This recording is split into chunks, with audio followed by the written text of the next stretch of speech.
Hi, my name is Damon with LoanBidz.com. We have a new administration, and we're going to talk now about what that means for real estate investors. There are things like foreclosure moratoriums. There are things like eviction moratoriums and also forbearance agreements for our real estate investors. So if you want to hear more about that, stick with us. If you like what you hear, subscribe to our YouTube channel or go ahead and like our Facebook, and we will make sure that all our future messages get to you. So stand by, we'll be right back. Welcome back. We're going to talk now a little bit about what this new administration means to your real estate portfolio and your strategies for 2021. So first thing I want to talk about is, I've already hearing that the foreclosure moratorium and eviction moratoriums are now being potentially delayed until October. Well, as a real estate investor, that's tough because that directly impacts you. If you've got tenants that are unable to pay, they're off work, or they're just unwilling to pay, there's not much you can do to, evict or enforce them to pay.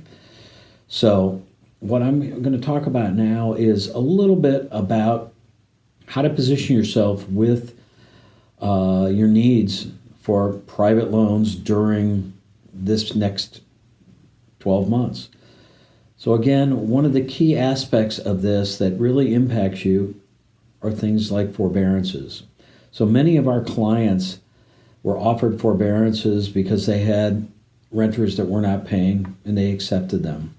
Well, how do you think that impacts them in the eyes of a lender who you're now asking to either purchase a property or you're looking to refinance properties that you have? So just think about it.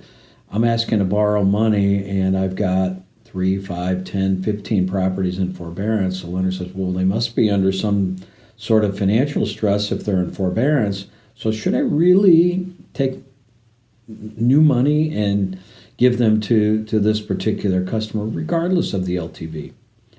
So here is what I would say about the foreclosure the forbearances. I've got specific experience this week with a client who actually had a couple of properties in forbearance that weren't even the properties that we were lending on.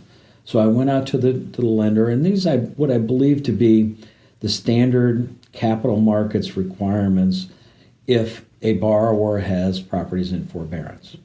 So I'm going to look up, I'm going to read this to you, and I'm going to go through some of the information. So stick with me here.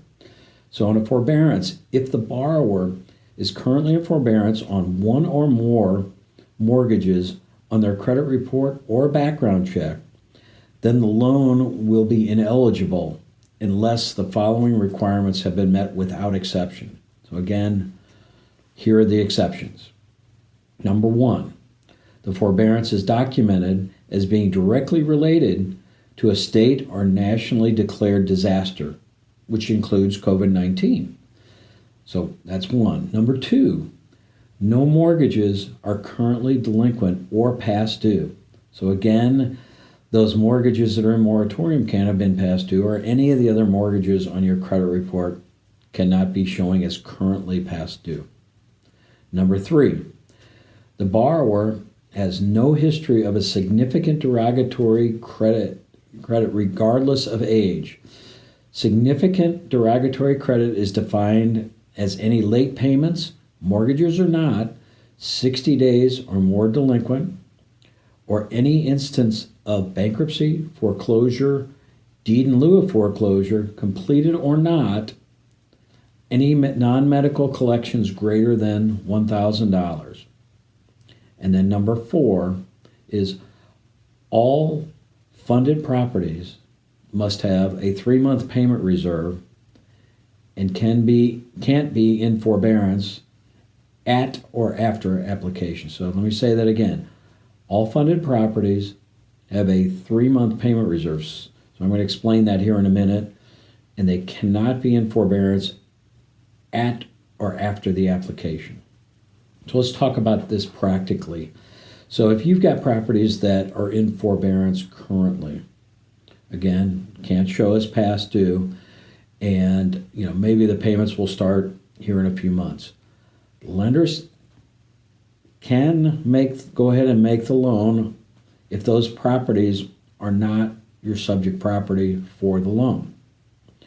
But this particular lender, and I believe it's probably the industry standard because I'm hearing it from our others, is they're going to collect a 3-month payment reserve, meaning 3 months of principal, interest, tax, and insurance. They're going to put it in a fund, and your first 3 payments will be paid from that fund. So you, again, won't have a payment until month 4 on that particular transaction. So again, it's not the end of the world, but it's a little extra protection that the lenders are taking to hopefully get beyond this COVID period, this eviction and foreclosure moratorium. So long story short is be mindful. Before you get into forbearance agreements and take those on what it could do to impact your ability to borrow against properties or make new acquisitions of properties.